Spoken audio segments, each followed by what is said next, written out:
Welcome to the History Channel. We will talk today about the Indonesian National Revolution and the brutal war for independence.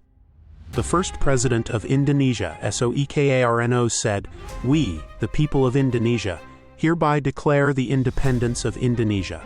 Matters relating to the transfer of power and other things will be executed in an orderly manner and in the shortest possible time." This was on August 17, 1945.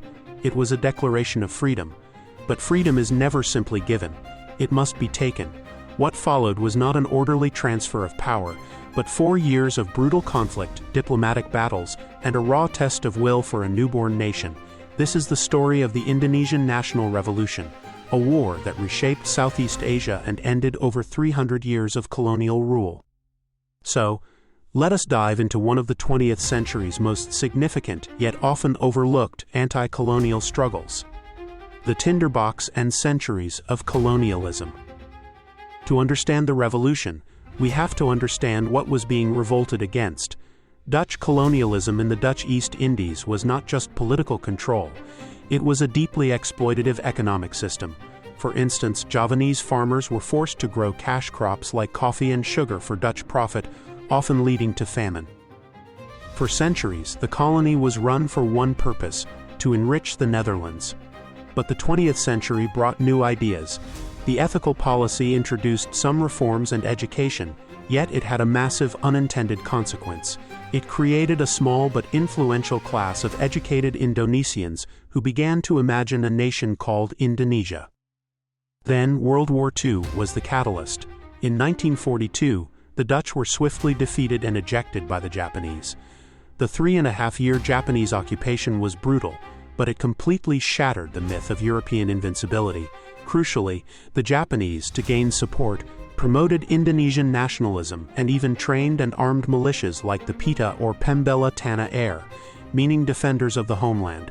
These young soldiers would become the core of the Revolutionary Army. Declaring the revolution, chaos and confrontation. On August 15, 1945, Japan surrendered. A power vacuum exploded open. Sensing their moment, nationalist leaders Sukarno and Hatta were pressured by youth groups Pemuda to act immediately. This began the Indonesian National Revolution, or Revolusi, but it was not a single unified war. It was a chaotic, multi-sided conflict. Phase 1. The early chaos in the late 1945. The BERSIAP period witnessed violent upheavals as Pemuda groups seized arms from Japanese posts and attacked anyone deemed pro-Dutch, including Indo-Europeans or Eurasians.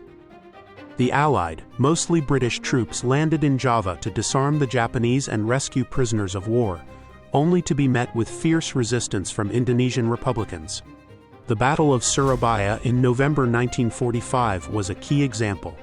It was a bloody urban battle that became a symbol of resistance and convinced the British a diplomatic solution was needed. The world was watching. This was not a minor colonial police action, but it was a full-scale war. Phase 2.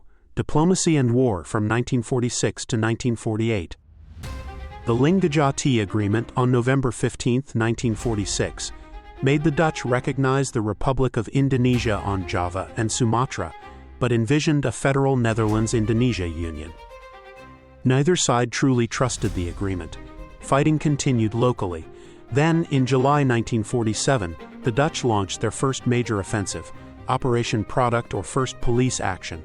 Their goal was to crush the Republic and reclaim key economic areas using their military superiority. Therefore, the Republic was forced into guerrilla warfare. The international community, through the UN, condemned the Dutch action and brokered a ceasefire, but tensions remained at a boiling point. The turning point: full-scale war and international pressure. Despite the UN, the Dutch were determined to deliver a knockout blow. On December 19, 1948, they launched Operation Crow, or the Second Police Action. Dutch paratroopers captured the Republican capital, Yogyakarta. They successfully arrested almost the entire Republican leadership, Sukarno, Hatta, and Sultan Syahrir. They declared the Republic dead. It was a massive tactical victory, but strategically it was a catastrophic blunder.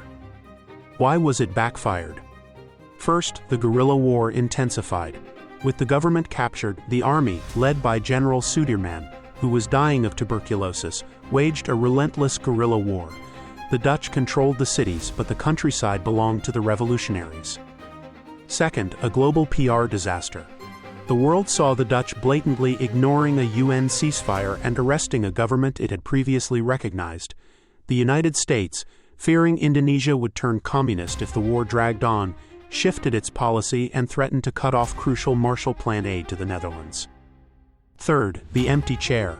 The Dutch had set up puppet states to create a federal Indonesia, but without the captured Republican leaders, no meaningful negotiations could happen. The chair at the negotiating table was empty. The road to sovereignty. Politically isolated, militarily bogged down, and financially broken, the Dutch had no choice. Under intense American pressure, they agreed to a round-table conference in The Hague in August 1949. Indonesian delegates, including Mohammad Hatta, sat across from Dutch officials. Maps showed the final agreement: the creation of the United States of Indonesia, RUSI, a federal republic in an unequal union with the Netherlands. The terms were harsh. Indonesia was forced to assume the Dutch East Indies' massive debt and provide guarantees for Dutch companies. West Papua, or Irian Barat, was also excluded from the deal, a bitter pill that would cause a conflict for another decade.